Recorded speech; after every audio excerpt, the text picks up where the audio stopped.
এই যে আমরা মানুষরা নিজেদেরকে শিক্ষিত বলি, ভদ্র সমাজে বাস করি বলে, কিন্তু আমরা কিন্তু কারোর ভালোও দেখতে পারি না, আবার যে কারো খারাপ হচ্ছে তাকে নিয়ে সমালোচনা করতেও ছাড়ি না। কিছু মানুষ আছে প্রশ্ন করে আমার বাড়িতে আত্মীয়স্বজন আসছে কি না আসছে। হ্যাঁ, আমার বাড়িতে সবাই আসে, কিন্তু সবটা আমি ভিডিওর মাধ্যমে তুলে ধরতে পছন্দ করি না। ঠিক আছে, আমার শ্বশুর শাশুড়িকে নিয়েই আমি সংসার করে এসেছি। অনেকে আছে শাশুড়ি শ্বশুর মরে গেলেও তাদেরকে নিন্দা করতে জানে না। আমি আমার শ্বশুর শাশুড়ির সাথে বসবাসও করেছি।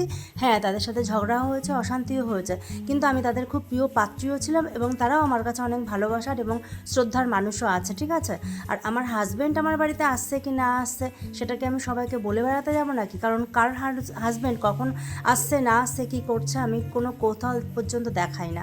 আমার নিকট আত্মীয় স্বজন বন্ধু বান্ধব আমরা সবাই মিলে, আমার স্বামী আমার শাশুড়ি সবাই মিলে আমরা একসাথে থাকি, কিন্তু সেটা যে ভিডিওর মাধ্যমে তুলে ধরতে হবে তার কোনো মানে নেই। তো যারা এগুলো করে না তাদেরকে আমি একদম লাইক করি না, এটা হচ্ছে সবচেয়ে বড়